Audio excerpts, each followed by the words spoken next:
مولانا منظور احمد قاسمی کے بیانات اور دروس کو سننے کے لیے مولانا صاحب کے آفیشیل یوٹیوب چینل مولانا منظور احمد آفیشیل کو سبسکرائب کریں۔ سورہ منافقون مدینہ منورہ میں نازل ہوئی ہے اور اس میں 11 آیتیں ہیں اور 2 رکوع ہیں۔ شروع کرتا ہوں اللہ کے نام سے جو بڑے مہربان ہیں۔ اس سورت کو شروع کرنے سے پہلے اس کا کچھ پس منظر اور اس کا شان نزول بیان کرنا انتہائی اہم معلوم ہوتا ہے کہ آپ کے سامنے اس کو بیان کیا جائے۔ اللہ کے نبی علیہ الصلوۃ والسلام کو اطلاع ملی کہ حارث بن زرار بنو المصطلق کا سردار مدینہ منورہ پر حملہ کرنے کی تیاری کر رہا ہے۔ آپ علیہ الصلوۃ والسلام کی جنگی پلاننگ یہ ہوا کرتی تھی کہ دشمن کو سر اٹھانے سے پہلے اس کے گھر کے اندر جا کر دبوچ لیا جائے، اس کو مدینے تک آنے کی ہمت اور موقع نہ دیا جائے تاکہ اس کے حوصلے نہ بڑھ جائیں۔ چنانچہ اسی طریقہ کار کے مطابق آپ علیہ الصلوۃ والسلام ایک لشکر کو لے کر اس قبیلے کی طرف حملہ آور ہونے کے لیے چل دیے۔ آپ علیہ الصلوۃ والسلام وہاں پہنچے، وہاں پر ایک کنواں تھا مریسیع، اس کنویں کے پاس بنو المصطلق اور مسلمانوں کے درمیان جنگ ہوتی ہے، دونوں طرف سے تیروں کی بارش ہوتی ہے، دشمن کے بہت سارے آدمی مارے جاتے ہیں اور دشمن فرار ہو کر پہاڑوں کی جانب پناہ لیتا ہے۔ تقریباً ان کے خاندان کے اور اس قبیلے کے سینکڑوں آدمی گرفتار کر کے لائے جاتے ہیں جن کو غلام بنایا جاتا ہے۔ اس کی تفصیل سورت کے آخر میں۔ ہوتا یہ ہے کہ 2 صحابی ہیں، ایک کا نام جہجہ ابن سعید رضی اللہ تعالیٰ عنہ اور دوسرے کا نام سنان ابن وبرہ رضی اللہ تعالیٰ عنہ۔ جہجہ مہاجر تھے اور سنان ابن وبرہ رضی اللہ تعالیٰ عنہ یہ انصاری تھے۔ جہجہ یہ سنان کو چھیڑتے ہیں اور سنان جو ہیں آگے سے ناراض ہو جاتے ہیں، آپس میں دونوں کی تو میں ہو جاتی ہے اور نوبت یہاں تک آ جاتی ہے کہ جہجہ اور سنان کی آپس میں لڑائی ہو جاتی ہے رضی اللہ عنہ۔ لڑائی اتنی بڑھ جاتی ہے کہ دونوں اپنی اپنی جماعتوں کو اپنی مدد کے لیے پکارتے ہیں۔ ایک بولتا ہے یا معاشر الانصار اور دوسرا بولتا ہے یا معاشر المہاجرین، اے مہاجروں میری مدد کے لیے آ جاؤ، چونکہ جہجہ مہاجر تھے اور سنان انصار کو بلاتے ہیں اور ان کو کہتے ہیں تم میری مدد کے لیے آ جاؤ۔ اللہ اکبر۔ دونوں جماعتیں اپنے اپنے ساتھیوں کی مدد کے لیے پہنچ جاتی ہیں کہ اللہ کے نبی علیہ الصلوۃ والسلام کو اطلاع ملتی ہے۔ رسول رحمت صلی اللہ علیہ وسلم فوراً وہاں پر پہنچتے اور کہتے ہیں ما بال الجاہلیہ، ما دعوی الجاہلیہ، یہ جاہلیت کے کیسے نعرے لگ رہے ہیں جس میں تم خاندانی اور نسبی بنیادوں پر اپنے اپنے فریقوں کو اور قبائل کو بلا رہے ہو جنگ کی طرف۔ دعوها فإنها منتنۃ، چھوڑو ان دعووں کو اس لیے کہ ان دعووں سے بدبو آتی ہے، جس میں نسبیت، قومیت، وطنیت کی بو آ رہی ہو، یہ بدبودار دعوے ہیں، بدبودار آوازیں۔ اللہ کے نبی علیہ الصلوۃ والسلام صحابہ کے آپس میں صلح کرا دیتے ہیں اور لشکر جو ہے منتشر ہو جاتا ہے، دونوں سنان اور جہجہ کے آپس میں صلح ہو جاتی ہے، لڑائی ختم۔ لیکن اس جنگ کے اندر بہت سارے منافقین بھی شامل ہوئے تھے، خاص طور پر عبداللہ ابن ابی جو رئیس المنافقین، منافقوں کا سردار تھا۔ وہ موقع کی تلاش میں رہتا تھا کہ کسی نہ کسی طرح سے مسلمانوں کے آپس میں تفریق کرا دی جائے، لڑائی اور جھگڑا پھوٹ ڈالی جائے۔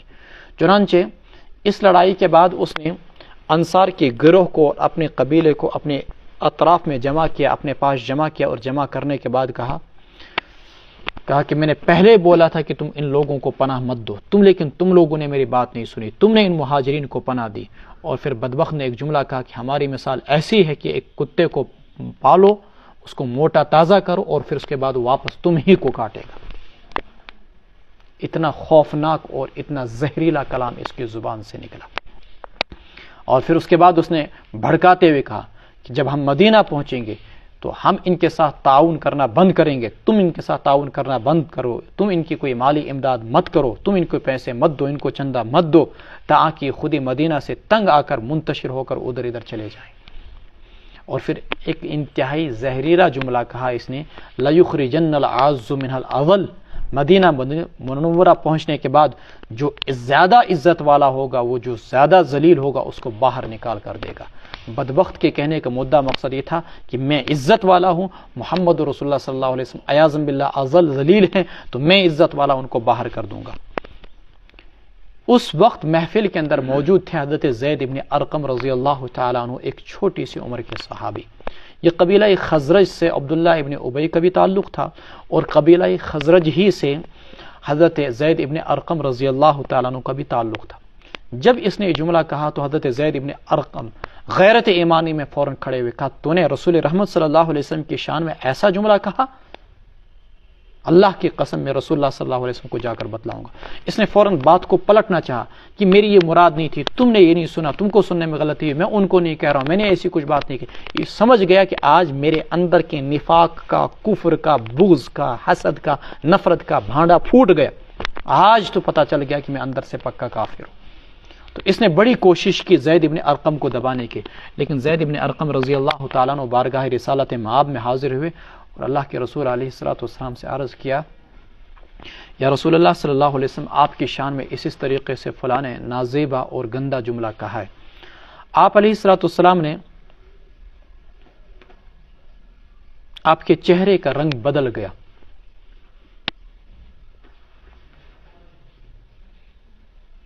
آہستہ آہستہ یہ بات پورے لشکر کے اندر پھیل گئی۔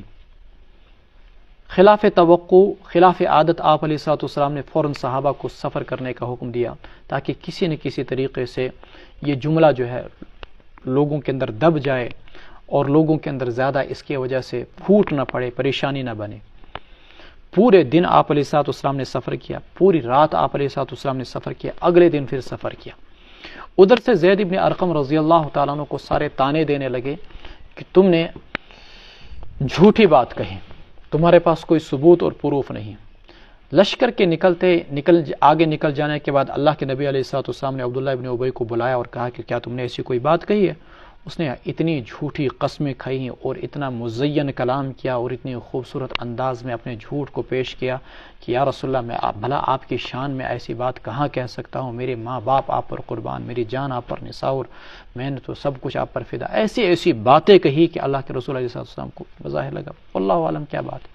آپ نے پھر زید ابن ارقم کو کہا، لڑکے غور کرو، تم کو سننے میں کوئی غلطی تو نہیں ہوئی؟ تم سچ کہہ رہے ہو، جھوٹ تو نہیں کہہ رہے ہو؟ کہ یا رسول اللہ میں کیوں جھوٹ بولوں، اس نے بولا ہے۔ لیکن اب چونکہ کسی نے ان کے حق میں گواہی نہیں دی اور چھوٹی عمر کے تھے، تو نتیجتاً یہ نکلا کہ سارے کے سارے لوگ زید ابن ارقم رضی اللہ تعالیٰ عنہ کو تانے دینے لگے۔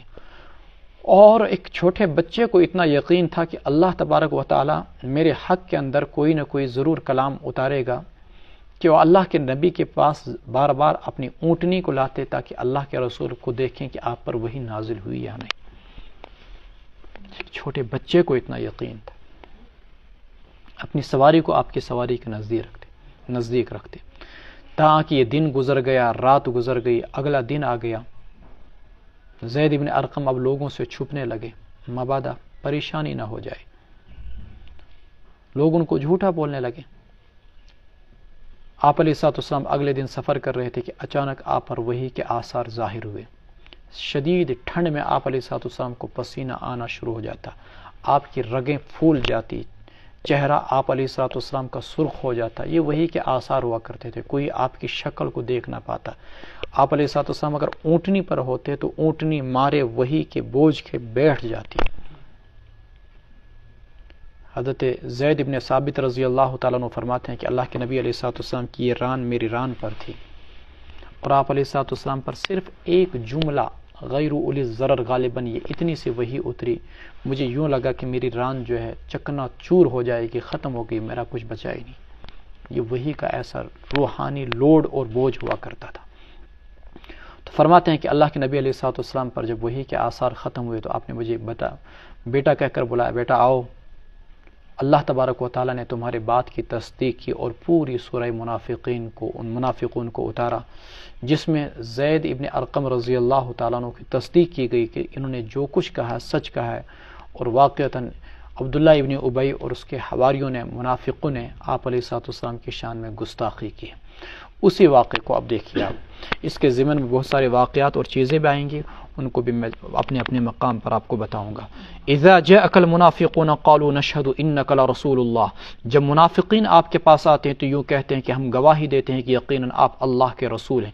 واللہ یعلم انک لرسول، اور اللہ یقیناً جانتے ہیں کہ آپ اللہ کے رسول ہیں. لیکن واللہ یشہد، خود اللہ گواہی دیتے ہیں کہ منافقین جھوٹ ہے. یعنی جو زبان سے کہہ رہے ہیں نا آپ اللہ کے رسول ہیں، یہ دل سے نہیں کہہ رہے ہیں. زبان سے کہہ رہے ہیں آپ اللہ کے رسول ہیں، دل سے نہیں کہہ رہے ہیں. اللہ اس بات کی گواہی دیتے ہیں کہ یہ جھوٹ ہیں اس بات میں کہ یہ جو دعویٰ کر رہے ہیں نا آپ اللہ کے رسول ہیں، اور اس بات کا دعویٰ کر رہے ہیں کہ ہم دل سے آپ پر ایمان لاتے ہیں. اللہ اس بات کی گواہی دیتے ہیں کہ دل سے ایمان نہیں لائے، یہ جھوٹ ہیں. اتخذوا ایمانہم جنۃ فصدوا عن سبیل اللہ، انہوں نے اپنی قسموں کو ڈھال بنا رکھا ہے، سو انہوں نے لوگوں کو بھی اللہ کے راہ سے روک رکھا ہے. انہم ساء ما كانوا یعملون، بڑی بری ہیں ان کی وہ حرکتیں، ان کے وہ کرتوت، ان کے وہ اعمال جو وہ کیا کرتے ہیں. کیوں؟ اگر یہ کھل کر کفر کا اعلان کرتے تو اس صورت میں ان کے خلاف جہاد کیا جاتا، ان کا قلع کما کیا جاتا، جیسے دیگر یہودیوں کا مدینہ سے خاتمہ کر دیا گیا ویسا ان کے ساتھ سلوک ہوتا. لیکن انہوں نے اپنی قسموں کو اور اپنے جھوٹ کو ڈھال بنایا کہ ہم مسلمان ہیں. جب اپنے مسلمان ہونے کا یہ دعویٰ کرتے تو ان کے خلاف جہاد بھی نہیں کیا جا سکتا، تو قسموں کے ذریعے سے، اپنی جھوٹی قسموں کے ذریعے سے جان اور مال کا تحفظ کرتے. نہیں تو اگر یہ کھلم کھلا کفر کا اعلان کرتے تو پھر ان کا بھی ویسا ہی خاتمہ کیا جاتا جیسے بنو قریظہ، بنو نذیر اور بنو قینقاع کا ہوا. ذالک بانہم آمنوا، یہ اس وجہ سے کہ انہوں نے ایمان لایا. ثم کفروا، ظاہری طور پر پھر انہوں نے کفر کیا. فطبع علی قلوبہم، پھر ان کے دلوں پر مہر لگا دی گئی. فہم لا یفقہون، یہ نہیں سمجھیں گے. وَإِذَا رَأَيْتَهُمْ تُعْجِبُكَ أَجْسَامُهُمْ، جب آپ انہیں دیکھیں گے تو آپ کو ان کے ڈیل ڈول، ان کی جسامت بڑی پسند آئے گی، چونکہ جسم کے لحاظ سے بڑے توانا اور تندرست بہادر لگتے تھے. وَإِن يَقُولُوا، اور جب وہ باتیں کریں، تَسْمَعْ لِقَوْلِهِمْ، تو آپ ان کی باتوں کو سنتے رہ جائیں. ایسا شیریں کلام، ایسا مزین کلام، ایسا فصیح و بلیغ کلام وہ آپ کے سامنے پیش کرتے. یا رسول اللہ آپ پر ہمارے ماں باپ قربان، یا رسول اللہ ہم کبھی آپ کے خلاف کر سکتے ہیں، یا رسول اللہ آپ بتائیے ہمارے لیے کیا خدمت ہے، ہم آپ کے ہر حکم کے لیے جان دینے کے لیے تیار ہیں. تسمع لقولہم کأنہم خشب مسندہ، لیکن حقیقت یہ ہے گویا کہ وہ لکڑیاں ہیں جو دیوار کے سہارے لگا دی گئی ہوں. خشبن، خشبن کی جمع لکڑی کو بولتے ہیں. مسندہ، جن کو دیوار کے سہارے لگا دیا گیا ہو، یعنی صرف یہ ایسی لکڑیاں ہیں جو بظاہر تو بڑی چمکتی ہیں لیکن اندر سے کھوکھلی ہیں. ایسے یہ منافق بظاہر بڑے چمکتے اور دمکتے ہیں لیکن اندر سے اخلاص سے کھوکھلے ہیں، ایمان سے کھوکھلے ہیں. یحسبون کل صیحۃ علیہم، وہ سمجھتے ہیں، وہ خیال کرتے ہیں، کل صیحۃ علیہم، اللہ کی ہر پھٹکار انہی کے لیے. وہ سمجھتے ہیں کہ ہر چیخ انہی کے خلاف ہے. یعنی جب بھی کہیں پر مسلمانوں کی طرف سے کوئی پکڑ دھکڑ کی بات ہوتی ہے تو وہ ان کو ہر وقت یہ کھٹکا لگا رہتا ہے کہ کہیں ہمارا نفاق ظاہر تو نہیں ہو گیا، کہیں ہماری شامت تو نہیں آ گئی. ہر وقت وہ ڈر کے عالم کے اندر رہتے ہیں. یحسبون کل صیحۃ علیہم، کہیں ہم کو پکڑ دھکڑ نہ کر لیا جائے. ہم العدو، مسلمانوں یاد رکھو یہ منافق ہی اصل تمہارے دشمن ہیں. فاحذرہم، ان سے بچ کے رہو، ہوشیار رہو ان سے. قاتلہم اللہ، اللہ ان کو غارت کرے. انا یؤفکون، وہ کدھر پھیرے جا رہے ہیں. اب روایات میں آتا ہے کہ حضرت عبادہ ابن الصامت رضی اللہ تعالیٰ عنہ اس رئیس المنافقین کے پاس گئے، عبداللہ ابن امی کے پاس، اور اس کو کہا کہ جا کر اللہ کے رسول کے سامنے اپنی غلطی کا اعتراف اور اقرار کر لو، رسول اللہ تمہارے لیے استغفار کر لیں گے، تمہاری غلطی معاف ہو جائے گی، قبل اس کے کہ اللہ کے رسول پر کوئی وحی اترے. تو بدبخت کہنے لگا تم نے کہا کہ محمد پر ایمان لاؤ، میں نے ایمان لایا. تم نے کہا زکوٰۃ دو، میں نے زکوٰۃ دی. تم نے کہا روزے رکھو، ہم نے روزے رکھے. اب تم یہ چاہتے ہو کہ میں محمد کو سجدہ بھی کروں، یہ نہیں ہو سکتا ہے. تو اللہ تبارک و تعالیٰ نے پھر یہ آیت اس پر اتاری. وَإِذَا قِيلَ لَهُمْ تَعَالَوْا يَسْتَغْفِرْ لَكُمْ رَسُولُ اللَّهِ، جب ان سے کہا جاتا آؤ اللہ کے رسول تمہارے لیے استغفار کریں گے. لَوَّوْا رُؤُوسَهُمْ، تو اپنے سروں کو جھٹک دیتے ہیں. وَرَأَيْتَهُمْ يَصُدُّونَ، آپ ان کو دیکھیں گے کہ وہ منہ کو پھیر لیتے ہیں تکبر کرتے ہوئے، اعراض برتتے ہوئے.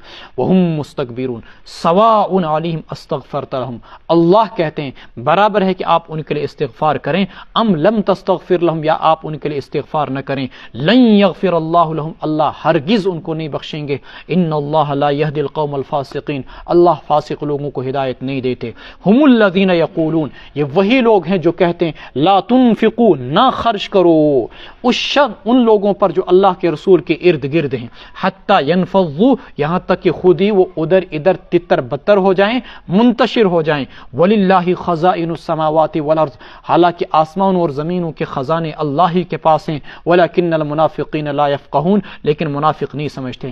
اس وقت جو اس نے محفل کے اندر یہ بات کہی تھی، انصار کو جمع کر کے اور اپنے قبیلے کے ہم خیال لوگوں کو اکٹھا کر کے کہ تم مسلمانوں پر خرچ کرنا بند کرو تاکہ یہ خود ہی تنگ آ کر مدینہ چھوڑ کر چلے جائیں گے، اللہ تبارک و تعالیٰ نے اس کی اس گفتگو کو یہاں پر نقل کیا، کہا تم کیا مسلمانوں کو معاشی بائیکاٹ کی دھمکی دیتے ہو؟ تم کیا روزی کے مالک ہو؟ تم کیا رزاق ہو؟ تم کیا کسی کو کھلانے پلانے والے ہو؟ زمینوں اور آسمانوں کے سارے خزانے تو اللہ کے پاس ہے، روزی کے، کھلانے والا اللہ، پلانے والا اللہ، سب کچھ دینے والا اللہ، تو تم کیا دھمکی دیتے ہو مسلمانوں کو؟ تم مسلمانوں کو کھلاؤ گے نہیں، پلاؤ گے نہیں۔ وَلَكِنَّ الْمُنَافِقِينَ لَا يَفْقَهُونَ، لیکن منافق لوگ ہی سمجھتے نہیں۔ يَقُولُونَ لَئِن رَجَعْنَا، یوں کہتے ہیں کہ اگر ہم واپس لوٹ گئے مدینہ کی طرف، لَيُخْرِجَنَّ الْأَعَزُّ مِنْهَا الْأَذَلَّ، تو نکال لے گا اس مدینے کا سب سے زیادہ معزز شخص اس کو جو سب سے زیادہ ذلیل ہوگا۔ وَلِلَّهِ الْعِزَّةُ وَلِرَسُولِهِ، تمام تر عزتیں اللہ ہی کے لیے ہیں اور اس کے رسول کے لیے ہیں اور مومنوں کے لیے ہیں۔ وَلَكِنَّ الْمُنَافِقِينَ لَا يَعْلَمُونَ، لیکن منافق اس بات کو نہیں سمجھتے ہیں۔ اللہ کے نبی علیہ الصلوۃ والسلام پر جب یہ آیت اتری، صحابہ کو پتہ چلا تو حضرت عمر فاروق رضی اللہ تعالیٰ عنہ نے، اب مدینہ طیبہ میں آنے کے بعد یہ مسئلہ چلا تو حضرت عمر فاروق رضی اللہ تعالیٰ عنہ نے کہا یا رسول اللہ مجھے اجازت دیجئے کہ میں جا کر اس منافق کی گردن اتاروں۔ اور کچھ روایات میں آتا ہے کہ انہوں نے کہا یا رسول اللہ آپ عباد ابن بشر کو بھیجیے تاکہ وہ ان کی گردن اتار دے، ممکن ہے وہ ان کے خاندان کے ہوں، مخلص مسلمان ہوں۔ تو نبی کریم علیہ الصلوۃ والسلام نے فرمایا نہیں عمر، ایسی صورت کے اندر لوگ یہ کہیں گے کہ محمد اپنے ساتھیوں کو خود ہی قتل کر دیتے اور ہمارے خلاف خواہ مخواہ پروپیگنڈا کریں گے، اس لیے تم اس مسئلے کو رہنے دو۔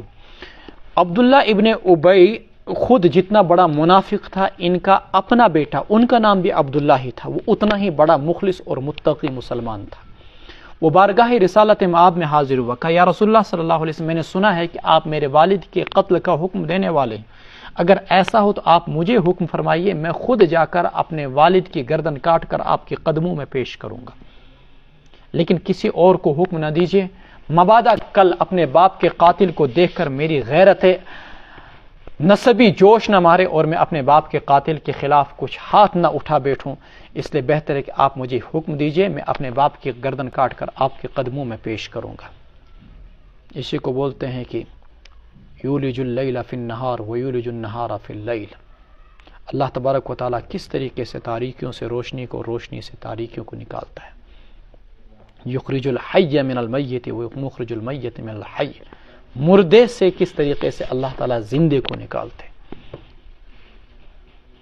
یہاں آزر کے گھر سے ابراہیم پیدا ہوتے ہیں، یہاں عبداللہ ابن ابی کے گھر سے عبداللہ پیدا ہوتے ہیں، یہاں ابو جہل کے گھر سے اکرمہ پیدا ہوتے ہیں، جہاں ابو لہب کے گھر سے عتبہ اور عتیبہ پیدا ہوتے ہیں، یہاں عمرو ابن عاص، کتنا بڑا اسلام دشمن، عاص ابن وائل، اس کے گھر سے عمرو پیدا ہوتے ہیں اور آگے عبداللہ پیدا ہوتے ہیں، یہاں ولید ابن مغیرہ، اتنا بڑا اسلام دشمن مکہ کا سردار، اس کے گھر سے خالد ابن ولید پیدا ہوتے ہیں، ابو سفیان خود اس کی بیوی ہندہ پیدا ہوتی، ابو سفیان مکہ کا سردار، اس کی بیٹی رسول اللہ صلی اللہ علیہ وسلم کے گھر میں ام حبیبہ، حارث ابن زرار جس کا ابھی آپ کے سامنے تذکرہ آیا، اسی حارث ابن زرار کے گھر سے حضرت جویرہ رضی اللہ تعالیٰ عنہ پیدا ہوتی ہیں جو اللہ کے نبی علیہ الصلوۃ والسلام کے رشتے میں آتی ہیں۔ اللہ تبارک و تعالیٰ جس کو چاہے ہدایت دے۔ بڑے بڑے مکہ کے جتنے کفر کے سردار تھے ان میں سے اکثر کے بیٹوں نے اسلام قبول کیا اور اسلام کے بڑے سپاہی بنے، بڑے مجاہد بنے۔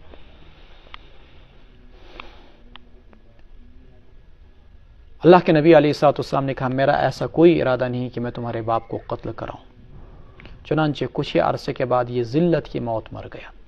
جس وقت مدینہ میں داخل ہونا چاہا تو کچھ روایات میں یہ بھی آتا ہے کہ خود مدینہ کی سرحد پر آ کر اس کا بیٹا آیا، یہی بیٹا، اور اس بیٹے نے باپ کی اونٹنی کی لگام کو پکڑا اور اس کو بٹھایا اور اس پر اپنا پاؤں رکھا اور کہا کہ جب تک تو یہ اقرار و اعتراف نہ کرے کہ میں ہی ذلیل ہوں اور اللہ کے رسول معزز ہیں، تجھے مدینے میں داخل نہیں ہونے دوں گا اور جب تک کہ اللہ کے رسول تجھے اجازت نہ دے۔ چنانچہ قافلہ اس کے سامنے سے گزرتا رہا اور بیٹا اس کی زبان سے اقرار کراتا رہا، سب کو دم ون سیر نہیں بروٹ کر من سیر نہیں ون، میں ذلیل ہوں۔ لہٰذا یہ سب کو کہتا ہے کہ میں عورتوں اور بچوں سے بھی زیادہ ذلیل ہوں، میں عورتوں اور بچوں سے بھی زیادہ ذلیل ہوں۔ پورے مدینہ کے لوگوں کے سامنے بیٹے نے اس کو اعتراف کرایا، کہا میں تجھے داخل ہونے نہیں دوں گا جب تک اللہ کے رسول اجازت نہیں دیں گے، تاکہ اللہ کے رسول علیہ السلام جب قافلے کے آخر میں آئے اور جب دیکھا کہ کیا ماجرا، پوچھا کہ اسی طریقے سے اللہ کے رسول نے کہا چھوڑو اس کو مدینے میں داخل ہونے دو، تب جا کر یہ مدینہ کے اندر داخل ہوا۔ ادھر حارث ابن زرار جس قبیلے پر حملہ کرنے کے لیے اللہ کے نبی علیہ السلام داخل ہوئے تھے، وہ مدینہ منورہ میں جب پہنچے ان کے تقریباً 100 تو ان کی کنیزیں آئی تھیں، باندیاں آئی تھیں جن کو غلام بنا کر لایا گیا تھا، اور بھی بہت سارے۔ تو ثابت ابن قیس رضی اللہ تعالیٰ عنہ کے حضرت ثابت ابن قیس رضی اللہ تعالیٰ عنہ کے قبضے میں آئی حضرت جویریہ رضی اللہ تعالیٰ عنہ جو قبیلہ بنو المستلق کے سردار حارث ابن زرار کی بیٹی تھی۔ انہوں نے کہا میں تجھے آزاد کر دوں گا حضرت جویریہ کو، لیکن تو مجھے بدلے کتاب اتنے پیسے دے، میں تجھے چھوڑ دوں گا۔ وہ اللہ کے نبی علیہ السلام کے پاس آئی کہ یا رسول اللہ آپ میری بدلے کتابت کے اندر میری کچھ مدد کیجیے تاکہ میں آزادی حاصل کروں۔ اللہ کے نبی علیہ السلام نے کہا ٹھیک ہے میں تمہیں بدلے کتابت میں آزاد کراؤں گا ادا کر کے، لیکن تم میری نکاح میں آؤ گے، وہی تمہارا حق مہر ہو جائے گا۔ انہوں نے کہا یا رسول اللہ اس سے بڑھ کر میرے کیا سعادت ہوگی، اور اس سے پہلے انہوں نے کہا تھا کہ میں ایمان لاتی ہوں اس بات پر کہ آپ اللہ کے رسول ہیں اور یہ کہ اللہ کے سوا کوئی معبود نہیں۔ چنانچہ جو ہی حضرت جویریہ رضی اللہ تعالیٰ عنہ آزاد ہو کر اللہ کے نبی علیہ السلام کے نکاح میں آئی تو مدینہ منورہ کے لوگوں نے تقریباً 100 عورتیں اور مدینہ منورہ کے لوگوں کے قبضے میں تھی جو بطور کنیز اور باندی کے آئی تھی۔ جنگ میں حاصل ہونے والی عورتوں کو کنیز اور باندیاں کہا جاتا تھا جو حلال ہوا کرتی تھی۔ انہوں نے کہا کہ اللہ کے رسول کے رشتہ داروں کو اب ہم اپنے گھروں کے اندر غلام اور کنیزیں بنا کر نہیں رکھ سکتے۔ کیا ایمان تھا صحابہ کا، 100 کی 100 کنیزوں کو فوراً صحابہ نے آزاد کر دیا۔ اور کچھ عرصے کے بعد حارث ابن زرار بھی بارگاہ رسالت مآب میں حاضر ہوئے اور انہوں نے بھی ایمان قبول کیا، جس کی کچھ تفصیل ان جاءکم فاسق بنبأ کی ذیل میں آپ کو میں نے بتلائی تھی سورہ حجرات کے اندر۔ وَلِلَّهِ الْعِزَّةُ وَلِرَسُولِهِ وَلِلْمُؤْمِنِينَ وَلَكِنَّ الْمُنَافِقِينَ لَا يَعْلَمُونَ يَا أَيُّهَا الَّذِينَ آمَنُوا لَا تُلْهِكُمْ أَمْوَالُكُمْ وَلَا أَوْلَادُكُمْ عَنْ ذِكْرِ اللَّهِ، اے ایمان والو تمہارا مال تم کو غافل نہ کر دے اللہ کی یاد سے، اور تمہاری اولاد تم کو غافل نہ کر دے اللہ کی یاد سے۔ وَمَن يَفْعَلْ ذَلِكَ فَأُولَٰئِكَ هُمُ الْخَاسِرُونَ، اور جو ایسا کرے گا وہی ہے نقصان اٹھانے والے۔ انسان کو اللہ سے دور کرنے والی چیز سب سے زیادہ اس کی دولت، انسان کو اللہ سے دور کرنے والی چیز اس کی اولاد۔ فرمایا کہ یہ اولاد یہ دولت تم کو اللہ سے دور نہ کر دے، جیسا کہ اگلی صورت میں آئے گا یا ایھا الذین آمنوا ان من ازواجکم واولادکم عدوا لکم، کہ تمہاری بعض بیویاں اور بعض بیٹے تمہارے لیے دشمن ہیں، جب وہ تم کو اللہ سے دور کرنے کا باعث بن جائیں فاحذروہم، تو ان کی نسبت تم ہوشیار رہنا۔ وَمَن يَفْعَلْ ذَلِكَ فَأُولَٰئِكَ هُمُ الْخَاسِرُونَ، جو ایسا کرے گا تو وہی لوگ ہیں نقصان اٹھانے والے۔ اللہ کے نبی علیہ السلام نے اولاد کے بارے میں 2 جملے بولے، فرمایا کہ مبخلۃ مجبنۃ، کہ یہ اولاد جو ہے انسان کو بخیل بھی بنا دیتی ہے اور اولاد انسان کو بزدل بھی بنا دیتی ہے۔ ایک بہت بڑے عالم دین کو ایک زمانے میں کہا گیا تھا ایک علاقے کے اندر تم جا کے جہاد کرو، لوگوں کو کہتے ہو جہاد کرنے کے لیے، تو اس عالم دین نے آگے سے جواب دیا دن میں شکوڑ بہک نے جہاد کرت کی تھی۔ اس لیے تو یہ سنبھالو محاذ اگر تو یہ مسکن سنبھالن چھو ولا اولادکم عن ذکر اللہ، اور تمہاری اولاد تم کو اللہ کی یاد سے نہ روک دے۔ بعض روایت میں آتا ہے کہ مدینہ منورہ کے اندر ایک صحابی تھے عوف بن مالک اشجعی رضی اللہ تعالیٰ عنہ، یہ جب بھی جہاد میں نکلنا چاہتے تو ان کی بیٹیاں آ جاتی، ان کی بیویاں آ جاتی، ان کی اولاد آ جاتی، بیٹے آ جاتے، آپ ہم کو کس کے سہارے چھوڑ کر جا رہے ہیں؟ اللہ رب العزت نے انہی صحابہ کے متعلق اور انہی جیسے لوگوں کے متعلق یہ حکم فرمایا ان من ازواجکم اولادکم عدوا لکم، جب یہ تمہارے لیے اللہ کی راہ سے رکاوٹ کا باعث بن جائیں اور دین پر عمل کرنے میں رکاوٹ بن جائیں تو سمجھ جاؤ کہ معاملہ گڑبڑ ہے، پھر اس صورت میں تم ان سے ہوشیار رہنا۔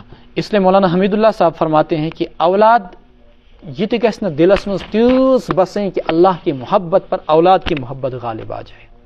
دنیا سے تو انسان کے تعلق ہونے چاہیے عارضی، لیکن خود اپنے اہل خانہ سے بھی انسان کا تعلق عارضی ہونا چاہیے. اتنا زیادہ نہ ہو کہ انسان احکامات خداوندی پر عمل نہ کر سکے. وَأَنفِقُوا مِمَّا رَزَقْنَاكُمْ. اچھا، حدیث میں ابھی میں نے آپ کو بتایا کہ اولاد اور اہل خانہ انسان کے لیے بخل کا باعث بنتے ہیں. کیسے انسانس ونتو کہ ژٕ کر سا راہ خدا مز پونسہٕ خرچ، سُہ دپہِ مےٚ چھُ شُرٮ۪ن کِس مکان بناوُن، مےٚ چھُ شُرٮ۪ن خاندر کرُن، مےٚ چھُ شُرٮ۪ن تعلیٖم دِنۍ، مےٚ چھُ شُرٮ۪ن یہ کرُن. گویا کہ اولاد کی وجہ سے انسان پیسہ نہیں خرچ کرتا. حج کرتا ہو، حج فرض ہے لیکن نہیں کر رہے ہیں. کیوں نہیں کر رہے ہیں؟ اس لیے کہ شاید بچوں کی شادی کرنی ہے، بچوں کو وہ کرنا ہے، بچوں کو کاروبار کھڑا کر کے دینا. بھائی اللہ تبارک و تعالیٰ ان کو خود کاروبار کھڑا کر کے دے گا، وہ خود کما لیں گے. تم کیوں ان کے رزاق بن رہے ہو؟ شادی میں تم 20 لاکھ 30 لاکھ فضولیات میں خرچ کرو اور حج چھوڑ کر فرض چھوڑ کر، اللہ تعالیٰ کہاں بخشیں گے ایسے گناہ کو؟ تو فرماتے ہیں وَأَنفِقُوا مِمَّا رَزَقْنَاكُمْ. یہ اولاد جو تم کو بخیل بنا دیتی ہے نا، ایسا نہیں ہونا چاہیے. خرچ کرو تم اس مال میں سے جو ہم نے تم کو دیا، قبل اس کے کہ تم میں سے کسی کے پاس موت آ جائے. من قبل ان یأتی احدکم الموت فیقول، پھر انسان کہہ اٹھے رب لولا اخرتنی الی اجل قریب، میرے رب تو نے مجھے کیوں نہ ڈھیل دی الی اجل قریب، قریبی مدت تک. فاصدق، تو میں بھی صدقہ کرتا، واکن من الصالحین، اور میں بھی نیک لوگوں میں سے بن جاتا. ولن یؤخر اللہ نفسا اذا جاء اجلها، اللہ ہرگز ڈھیل نہیں دیں گے کسی بھی انسان کو جب اس کی موت کا وقت آ جائے گا. واللہ خبیر بما تعملون، اللہ خوب باخبر ہے ان اعمال سے جو تم کرتے ہو. فرمایا انفقوا مما رزقناکم، کہ جب انسان کو موت کا وقت آ جاتا ہے اس وقت یا قیامت کے دن بندہ یہ کہے گا مرنے کے بعد رب العالمین میں زکات دیں، میں زکات کھسان روپیہ کروڑ اسم 2.5 لچھ 21 منٹ سوز تم واپس بہ ما سے زکات ادا کرت، 1 منٹ بھیج دے تو مجھے. رب العالمین میں نے اتنے روزے چھوڑے تھے، ان کا فدیہ اتنا چڑھتا، بس صرف آدھے منٹ کے لیے تو مجھے چھوڑ دے، میں وہ فدیہ دے کر آ جاؤں گا. رب العالمین میں نے حج نہیں کیا تھا، میں حج بدل کی وصیت کر کے آ جاؤں گا، بس 10 سیکنڈ کے لیے چھوڑ دے مجھے. موت کے وقت انسان یہ آرزو کرتا ہے. کچھ روایات کے مطابق موت کے وقت جب فرشتہ آتا ہے نا، لیکن انسان بول نہیں پاتا، پھر انسان کی سانس اکھڑتی ہے،